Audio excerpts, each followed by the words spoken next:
All right, guys. So let me go ahead and actually get myself out of the way. I want to actually introduce uh, basically the our lead educator this evening, and someone that I have a lot of respect for. I've been friends with Wayne for many many years, and this is actually our first time really truly working together in this level. And I have a tremendous amount of respect for him because the guy knows his stuff. Okay, I remember when few years back when I actually first met him, I thought, man, this guy's really cool. And then all of a sudden he started going on social media, started talking about cryptocurrency. And I'm like, man, this guy is like, he kind of like went off the cliff or something, started talking about all these different things about cryptography and all these different things. And he started getting really frustrated where the currency was going, and he started posting up news. And I'm like, man, this guy's getting political.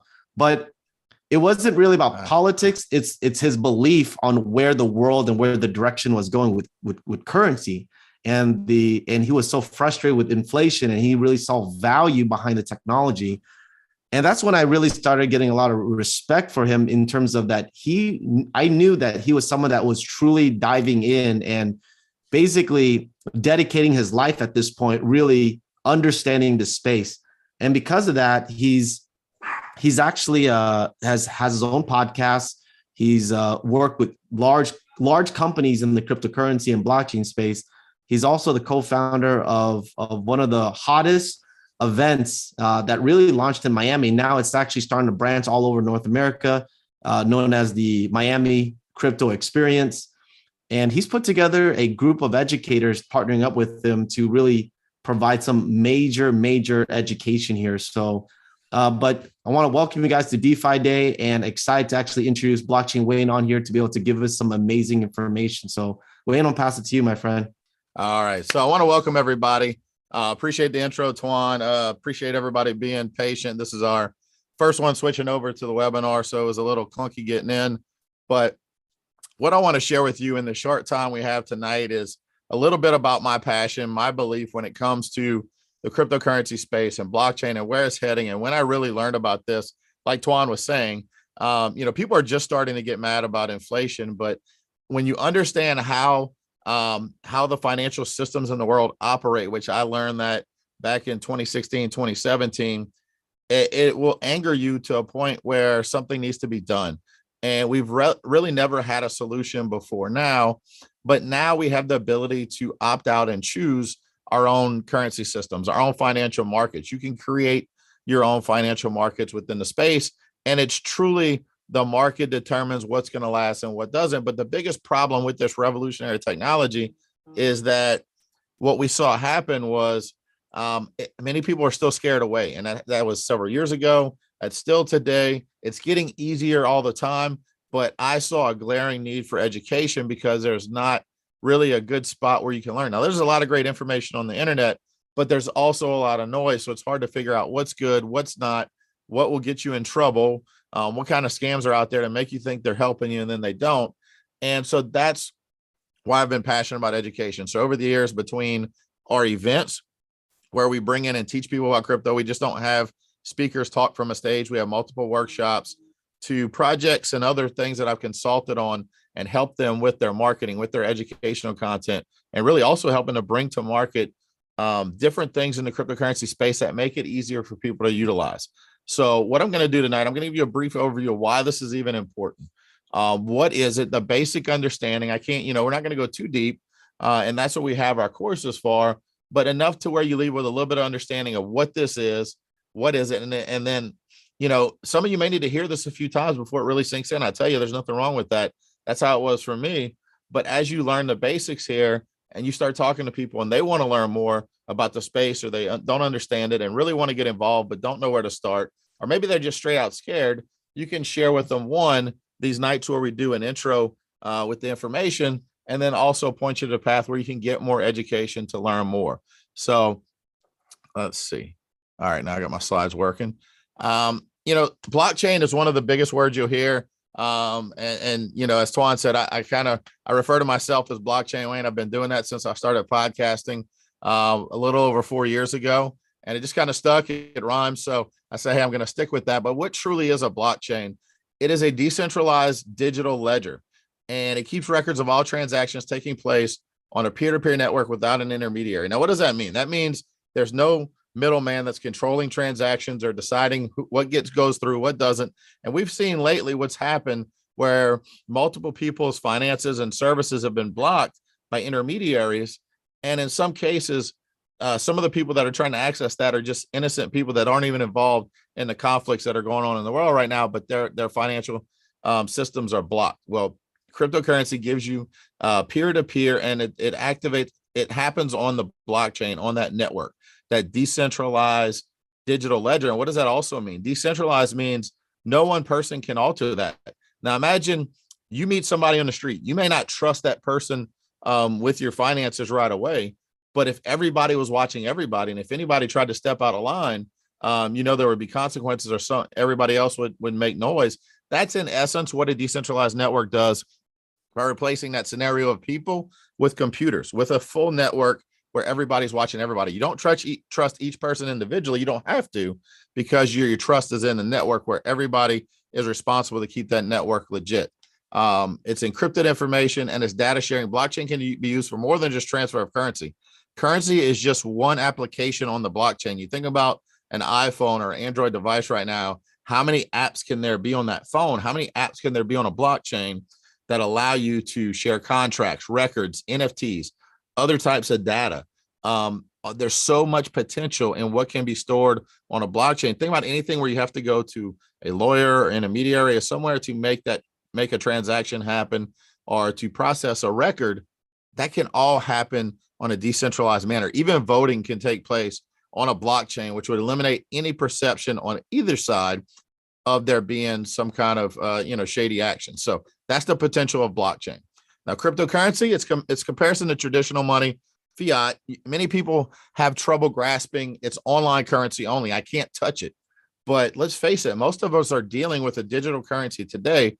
The problems with that digital currency today is, one, it's in what's called fiat currency. Fiat is like the dollar, and no matter what country you live in, your country is on a fiat currency, which means nothing backs that government's currency other than their decree. The only thing that gives it value is your trust that it's going to be there. But we've seen what's happened in countries where that trust has been grossly violated. When you look at places like Venezuela and Zimbabwe and Turkey, and places that experience hyperinflation, but we're also experiencing that inflation in every single country right now. Just in the US alone, they're saying last year was right under 8% inflation, when the average was 2 to 3% a year prior to that. But I don't know about you, that what they use to determine that, it's way more than 8%, because everybody today can guarantee you will agree that you're paying more than 8% more than you were a year ago for food, gas, building supplies, and really that's your major purchases, clothing as well. So if those items are more than 8%, then what are they using to figure out what inflation is?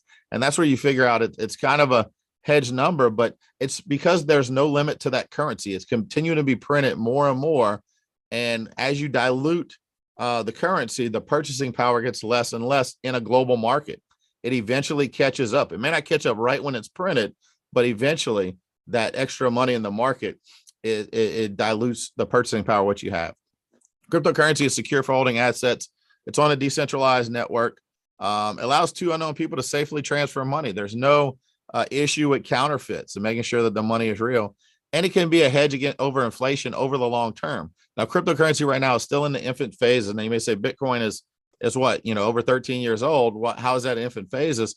Look at the history of money and how long it really takes for money to be established, especially when there's no government decree pushing that. It's where the market is deciding, and the market is starting to decide more and more that Bitcoin is an important part of our monetary supply. So over the long term, it's a hedge against inflation. There's a set number of Bitcoin and many of the other cryptocurrencies that are out there. Each one of them has a set number of tokens on the market, or coins on the market. So as the demand rises for use and more use cases start to happen with different cryptocurrencies, because there are going to be quite a few, it's not going to be the thousands that are available now, but the market's going to decide, and a handful of those are really going to be utilized in everyday, day-to-day. And that number may even be 100, a few hundred. But what's going to happen is, as the demand continues to rise on those cryptocurrencies, Bitcoin included, there's only a set number of each one. So demand goes up, supply is fixed, you're going to see values go up. And in the future, everybody's going to be using cryptocurrency. Just most people aren't even going to realize it. And by then, when it becomes mainstream, most people are going to have missed the opportunity to benefit financially. Just like you think about the dot-com era. The dot-com era that happened back in the late 90s, early 2000s, only a few people were able to position themselves in a place to where they benefited financially from getting involved from that technological revolution. This is the next technological revolution. So now today, fast forward from the dot-com, we're using the internet for this presentation. We use it all day, every day, without even a thought about it that, hey, we're on this World Wide Web. It's just second nature to us, but we're not benefiting financially from that as far as the people that got in early. And that's what's happening with cryptocurrency. But understanding that there's also a lot of noise in the market. There's a lot of scams. There's a lot of projects that aren't doing anything unique. They may just be a copy of another project. So anybody can create a cryptocurrency. So when you learn how to evaluate those projects, you can make better choices. And that's one of the things we teach you in the academy. Crypto versus fiat. Cryptocurrency, as I mentioned, is created by computers, limited supply, a digital way of money exchange, which is what many of us do day to day. Even you think about PayPal and Venmo and Cash App and all these other apps, we're transacting in dollars there. Why can't we use cryptocurrency? What you don't realize is on the back end of most of your digital transactions, especially when you're paying businesses, those credit card companies and banks charge those businesses to do that. That's just built into the price that you're paying. Now, there's still a fee to use cryptocurrency, but it goes to the network and it's not set by any one person. So it can be much lower depending on what you're transacting. It's decentralized, not controlled by any entity. A lot of this I really talked about, but one of the things that I want to really zero in on is at the bottom, the second one, no cross-border restrictions, right? If I wanted to send money, and I've done this before, back in, I think it was 2013, 2014, I was doing some work for a project out of the Philippines, and this was before I got involved in cryptocurrency. And so I was paying someone out there to do the work for me. Just the cost and the amount of hassle to send dollars and have that person eventually get pesos on the other end. It was a long, drawn out process. It took forever, and it was very costly. But now I've had some people in the same country do work for me since I've been involved in cryptocurrency, and I'm able to pay them instantly. Cross-border, no restrictions, peer-to-peer. Whether you're sitting right next to me or you're across the world, I can get that transaction to you in no time. And that is the value of that. When you think about how many people work abroad and send money back to their families in their home countries, that's a big piece of how money is used. So what's going to happen when they realize they don't have to pay all these conversion fees and all of these fees to send through Western Union or many other money transmission systems where they're losing quite a bit of value and paying these astronomical fees just to transfer value. So that's the beauty of it. Whereas everything on the right side with fiat currency are issues with the current system. And it's just a better way. And that's the market always chooses better technology, always wins out. Now, it's not an easy road. It's not like we're going to flip a switch and say, okay, cryptocurrency is the king. There's a lot of hesitancy. There's a lot of people fighting this, but better technology always wins out. When automobile came out, you think people were just embracing like, oh, great, we have a car now. No, they were asking, why would you do that when we have perfectly good horses? The roads weren't built for cars. The roads were built, dirt roads. They were built for horses. So cars would typically break down and in some cases fall apart on those roads. You think people were not made fun of and there wasn't a lot of skepticism when it came to automobiles, or just the fact of putting electricity in the walls? Think about when that first happened. You think that was embraced like, oh, this is something great. Now we have electricity in buildings. No, they burned a few buildings down and there was a lot of skepticism. So, but in the end, better technology eventually wins out. And that's what we see historically time and time again. Bitcoin has a limited supply. As I mentioned to you before, there's only 21 million Bitcoin. The smallest unit of account is what's called a Satoshi. Now, that's named after the anonymous creator of Bitcoin, Satoshi Nakamoto. Nobody really knows who Satoshi is.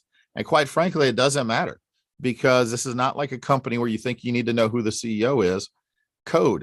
This code has been evaluated and tested by numerous people, and there's been no downtime on the Bitcoin network because it's decentralized. You can, when China tried to kick out all of the Bitcoin miners out of the country, and all those computers in China that were running on the Bitcoin network went down, the network never missed a beat because all over the world, people were, still running computers that are verifying Bitcoin transactions and running the Bitcoin network.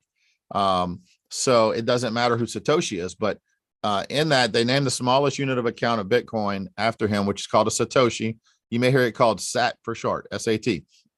Now, there's 100 million Satoshis in one Bitcoin. So you may say, well, there's only 21 million Bitcoin. If Bitcoin becomes a reserve currency, which quite a few countries are looking to do that, it doesn't matter if Bitcoin is where it is now at around $40,000 per Bitcoin, or if it goes up to $500,000 or $1 million per Bitcoin. It doesn't matter, because I can still transact in those small ratios to where I can send you a few dollars worth of Bitcoin, or I can send you a lot of Bitcoin. The value of the Bitcoin network, we've seen entities move millions of dollars for a few dollars fees, where that same transaction within a bank would cost them tens of thousands of dollars. So whether you're making small transactions or large transactions, that's what you have with the Bitcoin network, and it's a set supply. It's 21 million is what's going to be created by over the next 100 years, because every 4 years, the amount of Bitcoin being released every time a new cryptocurrency block is made is less and less. It gets cut in half every 4 years. And all that means is you don't have to understand what mining is right now. You don't have to understand about block transactions. Just understand that the supply being released to the market is slowly getting less and less, but Bitcoin is seeing more and more adoption, more and more use case, more and more people turning to it.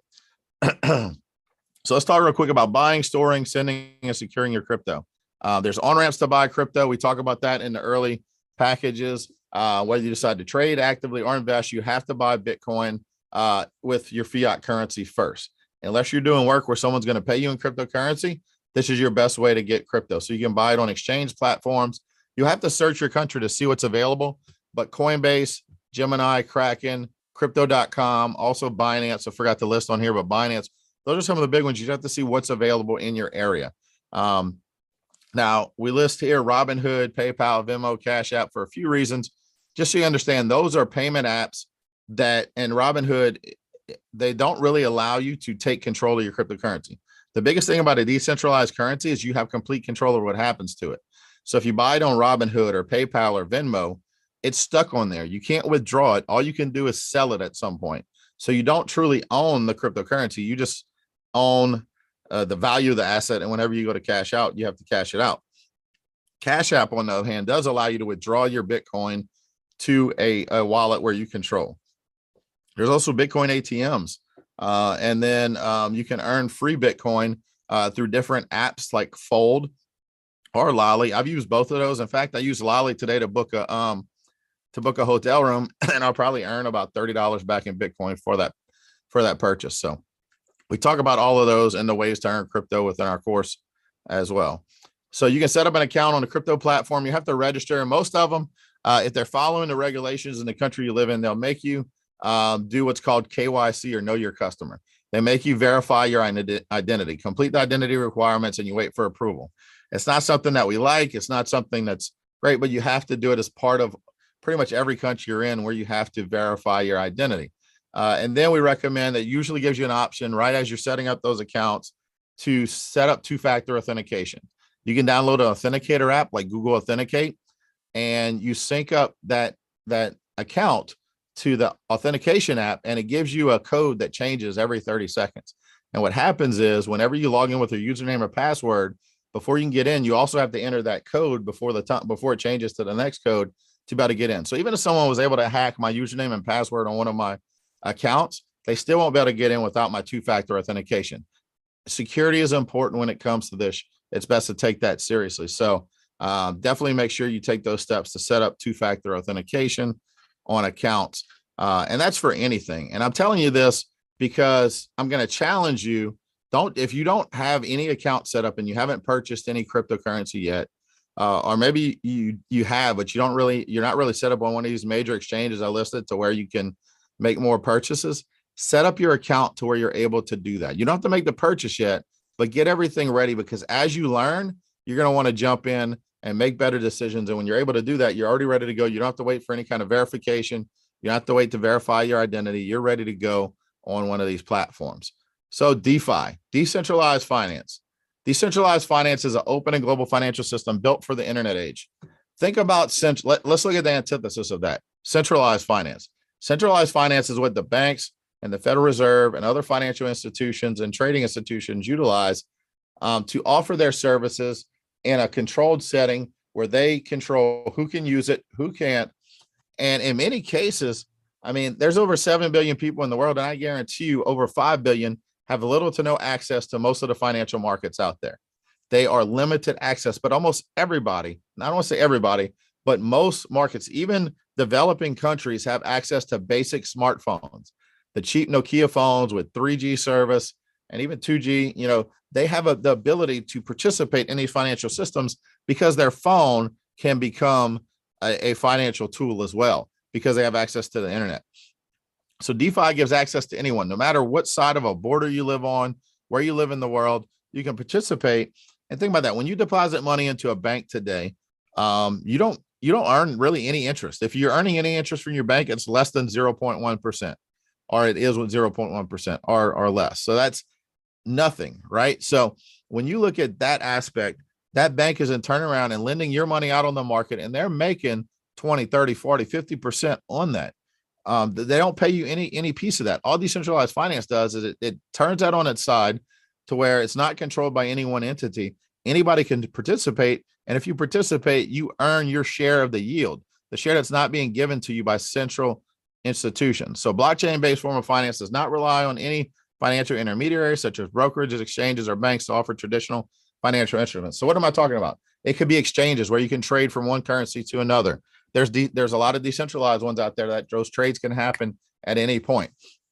There's lending, borrowing, staking. You're able to lend and also borrow if you need to borrow to leverage the market to earn a financial yield. It restores power back to the people to where anyone has access, and it doesn't matter who you are, what your background is, what side of a border you were born on, or what your beliefs are. You're able to participate in these financial markets. And in many cases, most people are wanting access to these markets just to be able to provide for their family.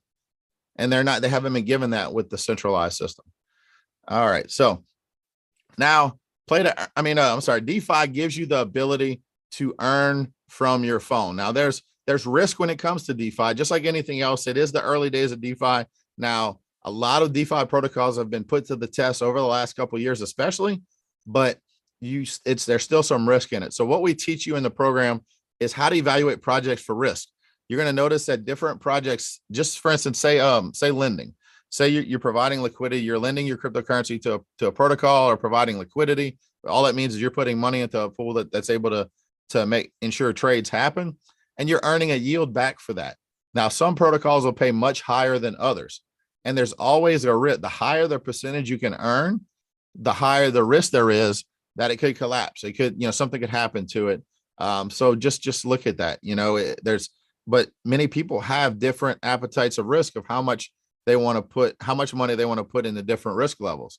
It's just like spices on your food. Everybody has a different preference of how much spice they can handle. Same thing here. You have your preference of how much risk you take, but it allows you to turn any smartphone into a financial instrument. Trading basics. I'm not going to go too deep on trading basics, but I want you to understand some of the basics of trading and what we're going to teach deeper into the lesson. So there's two types of traders, or types of crypto people, should I say. Investors are traders, and that's really in any market. Are you investing for the long term? Are you trading? And even to some aspect, an investor is still a long-term trader, because you're purchasing with the intent of being able to either trade it years from now for a much higher value, or the value of it several years from now would be high enough to where you can spend it, because let's face it, it is a currency. So one of the websites I recommend everybody play around with is DCABTC.com. DCA stands for dollar cost average. And what that means is dollar cost average is something I've been doing on top of my trading since early 2017. It was January 2017. I set up a recurring buy of Bitcoin every week. And I've been making that same purchase. Now I've changed platforms a couple of times to different ones with different fees, but every week I'm purchasing cryptocurrency. It may not seem like much, but if you go to that website and put in over the last 3 years, if you were putting in, say, $50 a week or $25 a week for the last 3 years consistently, what that would be worth today. Day to day, week to week, it doesn't seem like it's much. And in some cases, when the market's down than it was a few months ago, it may look like you actually have less money than what you put in. But over the long term, it's a not lose, it's a can't lose situation when you're investing in the right thing. Bitcoin has stood the test of time, Ethereum, a few others. Now, if you invest in projects that don't really have a lot of adoption or use case or don't really catch on, then dollar cost average won't work. And then some people want to be traders. Now, you don't have to decide what you want to be. Many people come in, they just want to invest. And then as they start to get accustomed to the market, they decide they want to learn how to trade. We give you the ability to choose that and be able to jump in and pick what you want to do, and then learn in those courses, what does it take to, what are some investment strategies? What are some trading strategies? And types of traders are position traders, swing traders, day traders, or scalpers. What do you want to do when it comes to that? And then just like I mentioned in DeFi, that middle section is one of the most important, risk management, but also patience and emotions, understanding how to set a strategy. That's what we teach you, is how to pick a strategy and stick with it, because many people that get emotional or try to trade, especially after they've lost a trade, they may make a bad decision. In some cases, when they win in a trade, and it was just luck, and then they may get overconfident, and that could be risky as well. So managing your emotions when it comes to trading and being able to analyze the market and picking those entry and exit points, we teach that when it comes to trading. So trading essentials, crypto market is a 24/7 market. You got to have the right mindset. We help you with that in our courses. Package 4, we actually teach people how to get that proper mindset to make sure you can make better decisions. Using trading analysis, news is very important when it comes to cryptocurrency. Looking at trading platforms, we have several that we share with you in the courses. Indicators and alerts that tell you basically to help identify trends in the market that you could trade against. And then a disciplined strategy to where you make sure that you are taking action, the right action, and not allowing your emotions to dictate your action. So that some of the basics of trading. Again, this is high level overview. You're not going to understand how to trade right away, but you're starting to get an idea of what it takes to be a successful trader. And that's what we're going to teach you in the trading courses.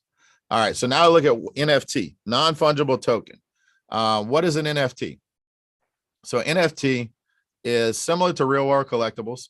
Back as a kid, I used to collect baseball cards, and baseball would be like a Mickey Mantle's rookie card or a record breaking home run ball, something like that.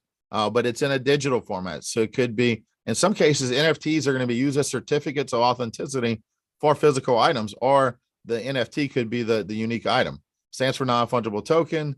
It's in the digital world, it's a rare digital collectible that could be art, photography, music, video, even a meme. Now, you can have true ownership of what that is. And the biggest thing I hear people say, well, why would I do that when I can just screenshot that? I can screenshot that image. It's what benefits come with ownership. I can walk into a museum and take a picture of the Mona Lisa, but does that mean I own the Mona Lisa? No. It gives you the ability for ownership, and many NFTs have additional benefits of being an owner and utility when it comes to that, where it's access to certain things. Once you own that NFT, they have proof of receipt on the blockchain. NFT use cases could be music, digital art, trading cards, gaming, fashion, virtual real estate. Artists and musicians can release digital art in the form of NFTs, and a percent of royalties automatically programmed in. Who needs a record label when you can utilize NFTs to launch that? Snoop Dogg right now, the rapper, is actually working on launching relaunching the label Death Row Records as NFTs, as musical NFTs. Physical products can be tracked using NFTs along the supply chain. So you can verify if you're buying a physical item that was released with an NFT, the NFT can prove the validity and that it's not a counterfeit. And they can help.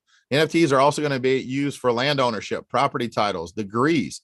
When you get that degree, when you get that diploma from a college or a high school, that could be sent to you as a non-fungible token to where you always have it. The record is always stored on the blockchain, and you can track assets. So the possibilities are endless when it comes to NFTs. It's not just what you're seeing now, where it's these silly pictures of apes, and even those give the members access to certain things. And there's events that are popping up all over the country and the world right now where those owners of those NFTs are getting access to it. So it may look like a silly ape, but it's got utility.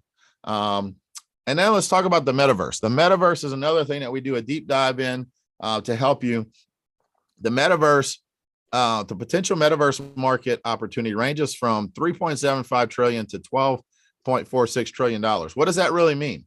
This is a huge market, and it's still in the infant stages of adoption and use case, but there's so many different uses for the metaverse.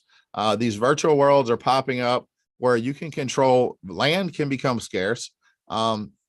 Even in one of the popular ones called Decentraland, Samsung and other companies have already built digital stores in those metaverses to where you can take your avatar, walk into the store, and in some cases you can buy something in that store. Say you like a shirt that's on a rack in the metaverse, you can purchase that, and the actual physical real world shirt will be mailed to you. There's so much potential there. Artists are able to display their work in a digital art gallery where anyone in the world can view it and bid on it. Whereas before, the only way to do that was to put it in a gallery and hopefully that a buyer that wanted it would walk by. This opens up a market to a global market where people may not be able to travel for one reason or another. We saw what's happened in the last couple of years. That's eased up, but there's still people that can't travel, people that may be disabled or limited in funds that aren't able to travel. They can go and watch a concert in the metaverse. Now, yes, it's not the same as in the real world, but it gives more people access to things they wouldn't even have access to before. That's the potential of the metaverse. And that's one of the things that we look at potential metaverse projects and how to evaluate them, how to utilize them, because there's a lot that are popping up, and you're going to want to stay up to date with what's happening in that market. I tell you, there's one of the metaverses, one of them called Sandbox, that I purchased land in quite a few years ago, and it cost me about $30 or $40 worth of Ethereum. And at the time, it wasn't that much. And when the price of that land became more valuable, I sold it for one Ethereum. One Ethereum was right around $3,000 when I sold it. Not a bad return. Well, now the cheapest you can get property in that same world, not even a year later, is the equivalent of about $15,000 to $20,000, because people are realizing real world real estate is scarce, but metaverse land it's still scarce, but it's still more available, and there's more potential to buy and build. And instead of building a physical store, people are building these metaverse stores, and they can get just as much traffic in there as they would in a physical store. Depending on the product, they're able to really reach the world. And that's the potential of metaverse. And then within that, you're also seeing a rise in play to earn games. Play to earn games can bring digital identity, assets, and ownership into players' hands as the gaming industry becomes decentralized. Right now, if someone buys an asset or a skin or something in a game, it's only limited to that game, and they can't trade it, or they can't really sell it to anybody else. Well, play to earn, along with NFTs, combining within that whole sphere, and in some cases metaverse involved as well, can give you the ability to earn assets within a game for playing, and also use those assets to purchase other things. And then say you buy a weapon, and when you're done with that weapon, you can sell it. That's something that gives you the ability to have ownership within a game. You're going to see a lot of different games that are start to cater to the blockchain and be decentralized. So that is the potential of what you have with play to earn. And so what we do is we evaluate different projects, especially as they pop up. There's new ones popping up every week. We've had a few companies reach out to us to test different ones, and just to show you different options of those. Now, we also teach you how to evaluate that, because if everybody's earning, say, cryptocurrency just for playing in a game, what's that economy like? What's the economy to where if everybody's earning and nobody has to buy any tokens, then eventually the price will go down. But the best games are creating an economy within their game to where there's a demand for new people to come in, or people that want to do certain things to buy the token. And those that are earning the games while they're playing or selling the tokens, it creates its own digital economy, where many people are playing games already, but they're not really earning anything from it. This gives you the ability to participate in a digital economy that could be tied into metaverse. And I mean, the potential is limitless when it comes to play to earn as well. So it's exciting to see what's developing in this space. So we're going to keep you up to date as to the top, the top ones that we're looking at. Just like anything else, there's always risk in anything where you have to put in money to get started. But many people are gaming anyway for fun. So I know people today that are earning a decent amount of money just by playing a play to earn game for a little bit each day. And in some cases, depending on where you live in the world, that could really replace some people's income. So some crypto tips for everybody. Gain a basic understanding of crypto, Bitcoin, and blockchain. Our packages 1, 2, and 3 really give you that intro to cryptocurrency and tell you about what that is. So we go deep, but I tell you, no matter where you are, take the time to understand it, because most people just want to jump in and they don't want to learn. They just want people to tell them what to buy. And that's very risky. You're putting your trust in someone else, and you're responsible for every decision. So the better you understand it, the better decision you're going to make. Are you always going to be right? No, I've made some mistakes along the way. Tuan and other people that have made mistakes along the way, we learn from them, but we also want to share that knowledge to help people get along and get started. And many people that wouldn't even come into the space get started because we're making it easier for them. You can read or listen to the Bitcoin white paper. We're going to have it posted in package 1, but you can also just Google the Bitcoin white paper, go to bitcoin.org, and you can see the white paper there. You can buy a fraction of crypto. As I mentioned before, if you set up an account on one of those exchanges that we talked about, just buy a few dollars for it just to check out the process. So crypto is risky. When you hear that invest what you're willing to lose, it doesn't mean you're going to lose it, but there's always a potential for something to happen. Don't make it to where it's money you're investing that you need next week to pay the bills. Know your risk, and then also do your own research. Watch out for scams. We've got some intense lessons.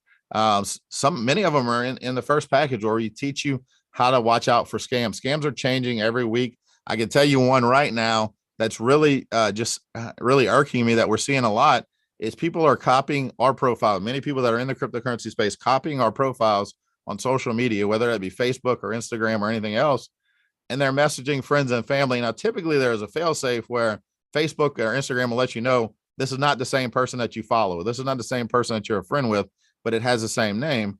But many people don't pay attention to that. And that person messaging is asking for funds. There's so many different things. Never send money to anyone that's messaged you over Instagram or Facebook or any other messaging service asking for crypto, whether it's they want to invest and trade it for you, or they're saying they need it for help. Contact that person, video chat if you have to make sure it's the legitimate person. First time you transfer cryptocurrency, we teach you how to do that, but send a small amount and confirm, then send the rest. If not actively trading, we don't keep it on exchanges. We teach you how to store that in a hardware wallet within our program. Now, if you have a few $100s on an exchange, that's not a big deal. But as you start to accumulate more cryptocurrency, we show you the best places to store it and secure it, depending on what your needs are. You don't keep everything in one type of wallet. I have a good bit of my cryptocurrency in a hardware wallet in cold storage, but I also have some mobile wallets that I keep with me. That way, when I'm on the go, if I want to pay for something with certain cryptos, I can pay straight from my phone.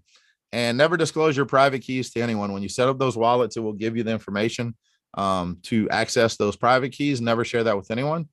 And if you're gonna buy and hold a cryptocurrency like Bitcoin or something else because you believe in the long-term viability of it, then look for the long term and don't let the day-to-day volatility shake you out. And we teach you about that because volatility is something that should be embraced because we're still in the early stages. And when you zoom out and look at the big picture, you see where this market is heading.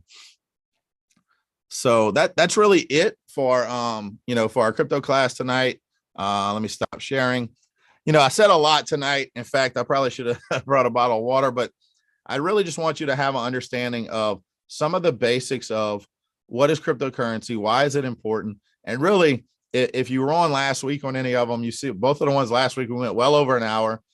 This one we actually started late, there's just so much, and you want to have time to digest and go back because some things you need to hear multiple times. And so that's why it's important. Show up to these, invite people to these. And then also, as we release the courses, if you're interested in learning more, make sure to enroll and check out those packages because those are going to give you deeper understandings of what we're doing. And some of the packages are going to be access to live webinars where we will go deep. You'll be able to ask questions on here. You'll be able to submit questions ahead of time of the webinar. And we're also going to take community feedback because as the market evolves, you think about what's hot today is not what's going to be hot 3 to 6 months from now.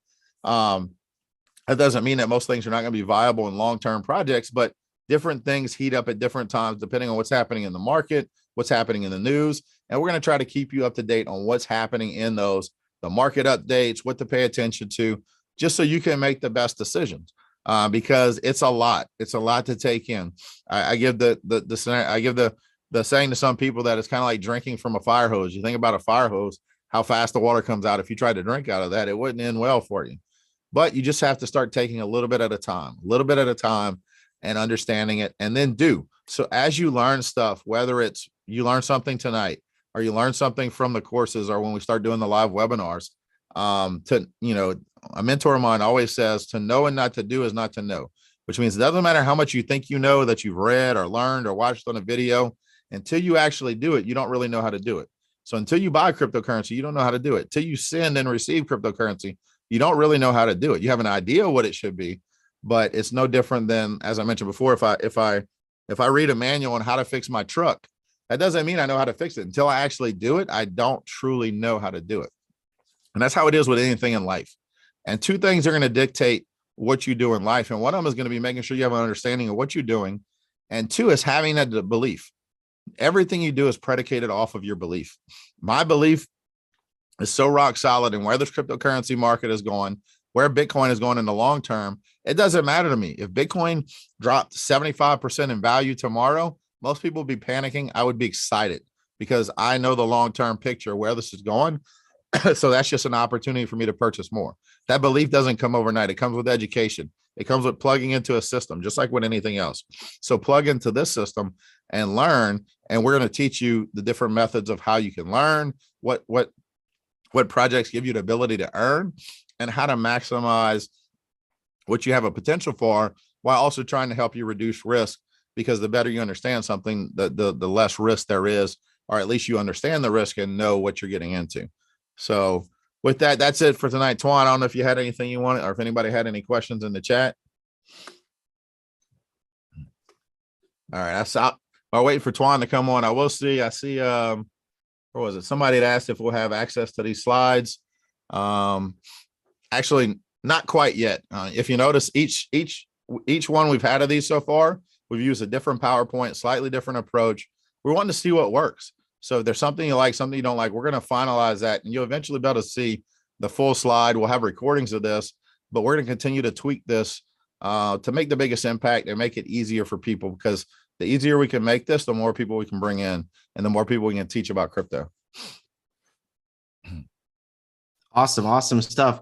Yeah, I think that was a phenomenal education portion of today. And I think what's important for everybody is continue to stay plugged in. Every Monday and Wednesday, we actually have DeFi Day, which, every day there's always something new. But also at the same time, just know that as you're part of the DEFINITY FI community, these are one of the major perks. I mean, to be honest with you, Blockchain Wayne and the education team, I mean, they honestly could have actually taken their education in a different direction. But what they wanted to do is they wanted to be able to actually bring value to this community and be able to actually allow people to actually have it be able to reach the masses in a very, very, very, very comfortable way, where basically all these perks and benefits, guys, what I see is that we'll be able to travel the world together. We'll be able to actually talk about different ideas. What are you doing to be able to actually diversify your own portfolio at your discretion? Of course, this is educational purposes only. But what I do see is that we're having tremendous amount of benefits. So just know that make sure that you plug into all the social media outlets. And outside of that, I don't have anything else much to say, except we're really excited, looking forward next few weeks as we actually roll out the actual academy, all the amazing content, the live sessions. I mean, I can't imagine the result that's going to come out of this, Wayne. To be honest with you, I can see people reducing their risk for sure. That's a big deal. Even I myself, I was just telling you, I think maybe a week ago, even as experienced as I am, I still lose tens of thousands of dollars. I still do, because, I don't know how to control my emotions. Sometimes I get too excited. And what we call in this industry, I ape in, right? I'm like, all right, I'm all in. Let's go. Be a little less if you listen to me. A couple of times I've been like, I'll stay away. And you're like, I'm still going to try it out. But you knew the risk going in. But I don't feel bad. I don't feel bad because I'm only taking a small piece of my portfolio and actually using it towards that. So, but now, I've got a sneak peek for everybody. It's not the best quality picture, but Twan, I'm gonna give them a sneak peek of the package slide. It's not. I've asked Twan for a better image, so next week we'll have a little bit better image. But can you see it? Oh yeah, definitely can. All right, so this is a sneak peek. Like I said, this is not a high quality. I blew up the one that was in a smaller presentation, but these are the packages we're looking at that you're going to really go deep within cryptocurrency in DEFINITY FI, and what you're going to learn for each one. And it's steps. You can. Some people are going to buy all the packages and just go into each one at a time. And some people are going to go through package 1 and they're going to buy package 2. However you want to do it, just know that we have those set up to walk you through everything you need to know to be successful in crypto. And each one you step up to gives you more information, more insight, the ability to earn. And you see them grouped in 3s here because when we roll out the webinar schedules, we're going to have anyone that has packages 1, 2, and 3 that has, anybody that has package 3 is going to access to live webinars. We're going to cover topics in 1, 2, and 3 tied into what's happening in the market, up to date, allow people to ask questions, many different options when it comes to that. Same thing with 4, 5, and 6, 7, 8, 9, and 10, 11, 12. At this point, you want to, just like anything else, you want to purchase what you're comfortable with, but at least jump in, learn a little bit. If you're hesitant, at least go through the early packages and you'll see that's enough. And then you're going to have that want to learn more, because the more you learn, the more potential you have in this market. That was sweet. That was sweet, man. Yeah, outside of that, I don't have anything else to say. You can just close out some comments, but I'm pretty sure everyone's really excited about all the content that you were able to bring to the table today. Cool. Yeah, I mean, that's really it I have for everybody. Listen, it wasn't just part of the presentation. Take the time, whether you're involved or not, and set up those steps I told you earlier. If you're not already set up on an exchange, get set up. If you and in the process, when we launch the package, we'll teach you how to set up MetaMask and some of those others. And even we have some of those videos available now, right, Tuan, for people, because they have to learn some of the basics just to get started with DEFINITY FI. Yep. So go back and reference those as well. And just know that when, as we start to roll out, we're going to have more and more when it comes to that. So my biggest challenge to everybody here is, if you got any kind of value out of this, invite more people to come on Wednesday. Invite more people to come. That way they can learn, they can see some of the basics, and it may help to break down some of those barriers, or at least get them to start asking questions that we can get answered, questions they can get answered from our programs. And that's going to benefit everybody. And that's how we're going to win. Crypto adoption is not going to get anywhere without education. So that's why we're focusing on it. All right. Sounds good.